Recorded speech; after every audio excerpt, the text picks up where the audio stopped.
आए अल्लाह के नबी सल्लल्लाहु अलैहि वसल्लम हमें जन्नत में जाने का रास्ता बताओ, हम जन्नत में जाना चाहते हैं, हम क्या करें? फरमाया अफशुस सलाम।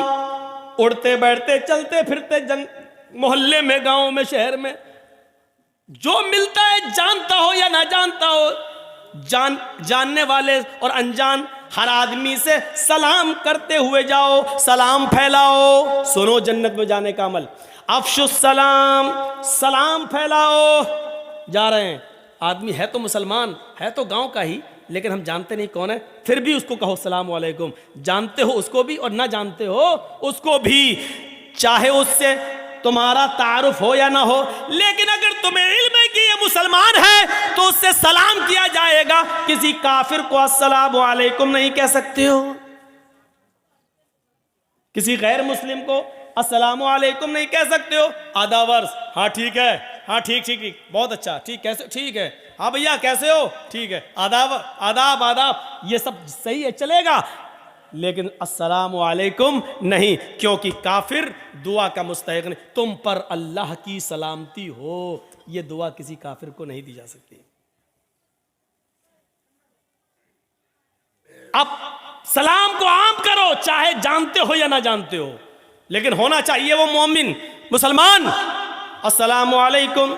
जरजीत साहब बहुत पहुंचे हुए मौलाना है, इंडिया नहीं वर्ल्ड में उनका नाम है, हम क्यों सलाम करें? ये आने वाला आदमी हम ही से सलाम करेगा। इस चीज को छोड़ो। अल्लाह तबारक व तआला, अल्लाह के नबी ने तकब्बुर को मिटा दिया। जानने अनजाने वाले सबको तुम सलाम करो। हाँ इतना जरूर है, छोटा बड़े को सलाम करे। छोटा युसल्लिमु सगीर अलल कबीर, छोटा बड़े से सलाम करे। अब छोटे आदमी को अकल नहीं है, नहीं बड़ा सलाम करा तो बड़ा भी सलाम कर सकता है। अल्लाह के रसूल तो बच्चों से भी सलाम करते थे। तो पहली चीज सलाम के उसूल समझ लो। हमेशा छोटा आदमी बड़े को सलाम करेगा, लेकिन अगर छोटा सलाम नहीं कर रहा है तो बड़ा सलाम करने में पहल कर सकता है, कोई हर्ज की बात नहीं। छोटा बड़े को सलाम करेगा। पैदल चलने वाला और एक आदमी वहां से मोटरसाइकिल से या साइकिल से आ रहा है तो अर्राकिब युसल्लिम अलल माशी, तो जो सवारी पर आ रहा है, सवारी पर चलने वाला पैदल चलने वाले से सलाम करेगा। अदब देखिए, घमंड तोड़ा अल्लाह तबारक, अल्लाह के रसूल ने। पैदल चलने वाले को मामूली मत समझो, तुम सवारी पे आ रहे हो, तुम सलाम करो पैदल चलने वाले से। बड़ी गाड़ी वाला छोटी गाड़ी वाले से सलाम करेगा। हम जरजीत साहब यहां बाइक से जा रहे हैं और उधर कोई फोर व्हीलर से आ रहा है तो फोर व्हीलर वाला सलाम करेगा मोटरसाइकिल पर चलने वाले को। छोटा बड़े को सलाम करेगा, सवार पैदल को सलाम करेगा। हाँ अगर जानते हो कि इस आदमी से सलाम की उम्मीद नहीं है तो पैदल चलने वाला भी सवार आदमी से सलाम कर ले। अगर जानता है बड़ा आदमी है तो सलाम करेगा नहीं, चलो हम ही सलाम कर लें, ऐसी सूरत में कर लो, कोई दिक्कत की बात नहीं है। लेकिन उसूल और ज़ाब्ता यही है कि छोटा बड़े को सलाम करे, सवार पैदल को सलाम करे। फरमाया अफ़शुस सलाम, सलाम को आम करो। वातिमुत ताम, हर भूखे को खाना खिलाओ, चाहे वो तुम्हारे दरवाजे पर मांगने आया हो, या कुछ लोग ऐसे हैं जो भूखे हैं लेकिन शर्म की वजह से तुमसे मांग नहीं पा रहे हैं। उनका पता लगाओ कि वो कौन है, उनको ढूंढो और पता लगाओ इन्होंने खाना खाया या नहीं, उनको अपने घर पे लाओ। तो शर्म लग रही है, आपको मालूम है कि वो लोग बड़े खुददार हैं, मांगेंगे नहीं लेकिन भूखे हैं, तो अपने घर से खाना ले जाकर उनके घर ले जाकर पहुंचाओ। अतिमुत ताम, भूखों को खाना खिलाओ। वसलुल अरहाम, रिश्तेदारियों को जोड़ो। आपको मालूम है ये मेरी खाला है, ये भांजा है, भांजा खाला से नाराज है, ये दोनों सगी बहनें आपस में नाराज हैं, ये फला गली का लड़का या फला हमारी गली के लड़के से नाराज है। ये रिश्तेदारियों में फर्क है। वसलुल अरहाम, तो तुम रिश्तेदारियों को जोड़ो, आपस में एक दूसरे के ताल्लुक को कायम करो। अल्लाह के नबी ने क्या जन्नत में जाने के उसूल और ज़ाब्ते बताए। अफ़शुस सलाम, सलाम फैलाओ, सलाम को आम करो। व अतिमुत ताम, खाना खिलाओ। भूखों को, चाहे वो मांगने वाले हो या बेचारे मारे शर्म के मांग न पा रहे हो, उनको खाना खिलाओ। वसलुल अरहाम, रिश्तेदारियों को जोड़ो। जो भी एक दूसरे से कटा हुआ है, ये समाज और समाज के सरदार की ड्यूटी है, समाज के जिम्मेदार की ड्यूटी है कि वो उनके आपस में झगड़े को खत्म करके उनको मिलाए।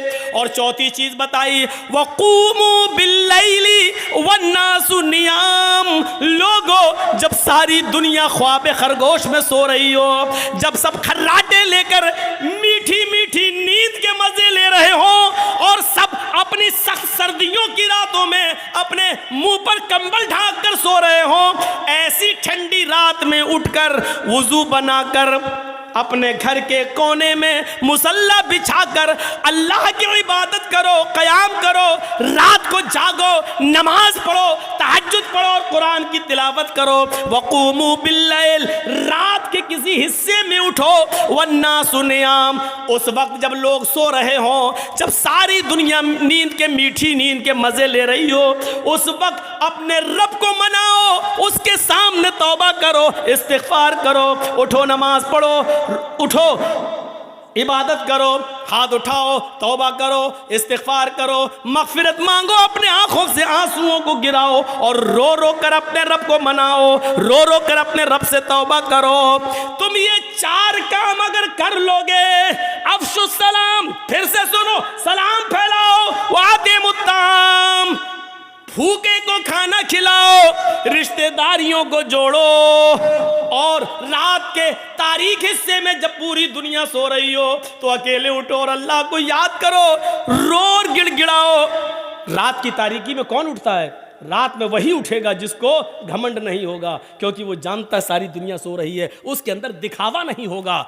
मौलाना जर्जीस रात की तारीकी में मस्जिद में आके नमाज पढ़ें तो दिखावा हो सकता है कि लोगों को दिखाने जा रहे हैं कि देखो हम रात में तहज्जुद पढ़ते हैं, लेकिन घर के अंदर जब सारे लोग पूरा मोहल्ला सो रहा है लेकिन घर के अंदर हम नमाज पढ़ रहे हैं तो कौन जानता है कि हम रात को उठ के नमाज पढ़ रहे हैं। इसलिए फरमाया जब सारी दुनिया सो रही हो तो तुम उठो और घर के कोने में तुम नमाज पढ़ो, इबादत करो और दुआ, क्योंकि इस वक्त तुम्हारे अंदर घमंड नहीं है, तकब्बुर नहीं है। तदखुलुल जन्नत बिसलाम, अगर ये 4 काम तुम कर लो तो तुम सलामती के साथ जन्नत में दाखिल हो जाओगे, सलामती के साथ तुम जन्नत में चले जाओगे।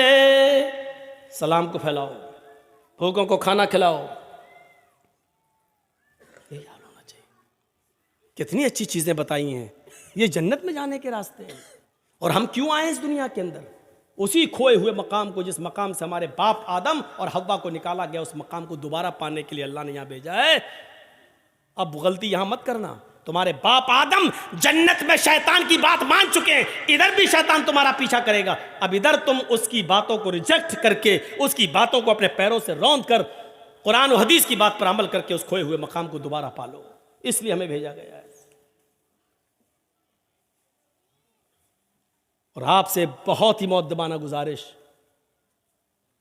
जलसों के अंदर मेलों को बंद करिए। हिंदुस्तान के किसी भी कोने में चले जाइए, मेला नहीं लगता है। हम यूपी में जलसे करते हैं, किसी जलसे में मेला नहीं लगता है। हम आंध्रा में जाते हैं, मेला नहीं लगता है।